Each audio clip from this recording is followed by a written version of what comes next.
Hello मेरे प्यारे प्यारे बच्चों, आज मैम आपको एक कहानी सुनाएंगे जन्माष्टमी के उपलक्ष्य में। हम जन्माष्टमी क्यों मनाते हैं बच्चों, आपको पता है? चलिए मैम इस कहानी के माध्यम से आपको बताएंगे कि हम जन्माष्टमी क्यों मनाते हैं। बेटा, जन्माष्टमी हिंदुओं का बहुत ही प्रिय त्यौहार है। इस दिन श्री कृष्ण जी का जन्मदिन होता है। और आपको कहानी शुरू करते हैं। एक बहुत ही सुंदर और भव्य नगर था मथुरा। यहाँ के लोग बहुत ही प्यार और शांति के साथ रहते थे। इन लोगों में आपसदारी, प्यार की भावना बहुत ही थी। लेकिन इस नगर में एक राजा था जिसका नाम था कंस। ये बहुत ही निर्दयी और सेल्फिश था, यानी कि अपने से मतलब रखने वाला। उसको किसी की जान की कोई परवाह नहीं थी। कंस को बहुत अहंकार था बेटा। कंस बहुत अहंकारी था कि मैं सबसे अच्छा और ताकतवर राजा हूँ अपने राज्य में। मेरे राज्य में सब कुछ है। और उसका ये अहंकार ही उसके पतन का कारण बना। वो अपने आप को बोलता था आई एम द बेस्ट और ज़ोर ज़ोर से हंसता था, हा हा हा हा। कंस की एक बहन थी देवकी। वह अपनी बहन से बहुत प्यार करता था। उसने अपने परम मित्र वासुदेव के साथ उसका विवाह कर दिया। एक दिन जब वो अपनी बहन देवकी के साथ जा रहा था, रथ में जा रहा था, तभी आकाशवाणी हुई, यानी कि बादल गरजे और तब से उसको कुछ सुनाई दिया। किसी ने बोला कि तेरी देवकी जो तुझे बहुत प्रिय है, उसका 8वां पुत्र तुझे मारेगा, तेरा अंत निश्चित है। यह सुनकर कंस बहुत डर गया और बहुत घबरा गया, क्योंकि वो अंदर से बहुत डरा हुआ था, बाहर से वो ताकतवर था। उसने क्या किया, देवकी और वसुदेव को जेल में बंद कर दिया। अपने नगर ले गया वापस और जेल में बंद कर दिया। उसने निर्दयता से उसके 7 बच्चों को भी मार दिया, यानी कि देवकी और वसुदेव के जितने भी पुत्र हुए उनको मार दिया। तभी उसके अहंकार को ख़त्म करने के लिए कृष्ण जी का जन्म होता है बेटा।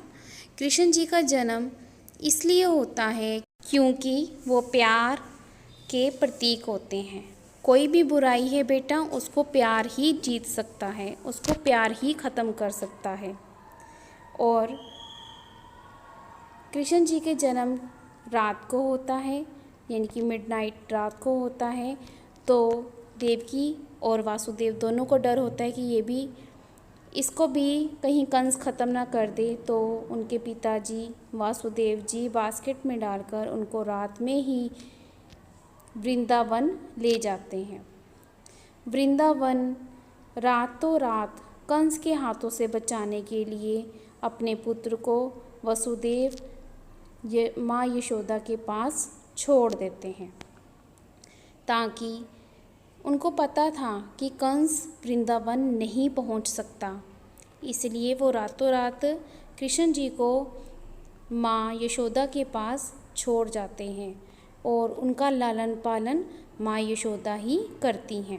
कृष्ण जी के जन्म दिवस पे जो जन्माष्टमी हम बोलते हैं, उसको गोकुल अष्टमी भी बोला जाता है, क्योंकि वृंदावन को गोकुल धाम भी बोलते हैं। इसलिए बेटा इसको गोकुल अष्टमी भी बोलते हैं। कृष्ण जी प्यार के प्रतीक माने जाते हैं। कृष्ण जी के जन्म दिवस को पूरे विश्व में धूमधाम से मनाया जाता है। इस दिन कई कृष्ण जी को झूला झुलाते हैं। कई जगह अलग अलग तरह से जन्माष्टमी मनाई जाती है और कई जगह मटकी भी फोड़ते हैं, यानी कि कृष्ण जी को माखन बहुत प्रिय था। वो माखन से बहुत प्यार करते थे, तो इसलिए मटकी फोड़ने की रस्म भी जन्माष्टमी पर होती है। बेटा, कृष्ण जी प्यार और अच्छाई के प्रतीक हैं, इसीलिए बुराई को हराने के लिए कृष्ण जी का जन्म हुआ है।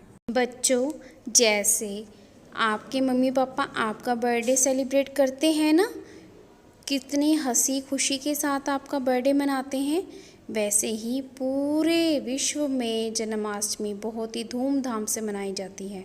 सिर्फ इंडिया में ही नहीं, विदेश में भी जन्माष्टमी, जो हमारे विदेश में भारतीय लोग हैं वो भी खुशी से जन्माष्टमी मनाते हैं और इसको एक बड़े त्यौहार की तरह मनाया जाता है। कृष्ण जी का जन्म प्यार और विजय का प्रतीक है। इसलिए बच्चों, सभी ने, जैसे कृष्ण जी अपने माता पिता को बहुत प्यार करते थे, वैसे ही आप सभी ने भी अपने मम्मी पापा को अच्छे से हमेशा प्यार करना है, ठीक है, उनका कहना मानना है। और आप सभी बच्चे अपने पेरेंट्स के लिए, यानी कि अपने मम्मा पापा के लिए एक कृष्णा ही हो। आप सब में एक कृष्णा है बेटा। बच्चों, आपने सबके प्रति प्यार और दया की भावना रखनी है, ठीक है। अब आपको पता चला हम जन्माष्टमी क्यों मनाते हैं। ये प्रेम और उल्लास का त्यौहार है। इस दिन श्री कृष्ण जी का जन्म हुआ था और आपको मैम ने बताया है ना अभी इस कहानी के माध्यम से कि हम जन्माष्टमी क्यों मनाते हैं। आपको पता चल गया बेटा। आपने भी हर्षोल्लास के साथ और उमंग के साथ जन्माष्टमी मनानी है अपने घर पर, और सभी का आदर करना है और सभी से प्रेम करना है। धन्यवाद बेटा। Thanks for watching.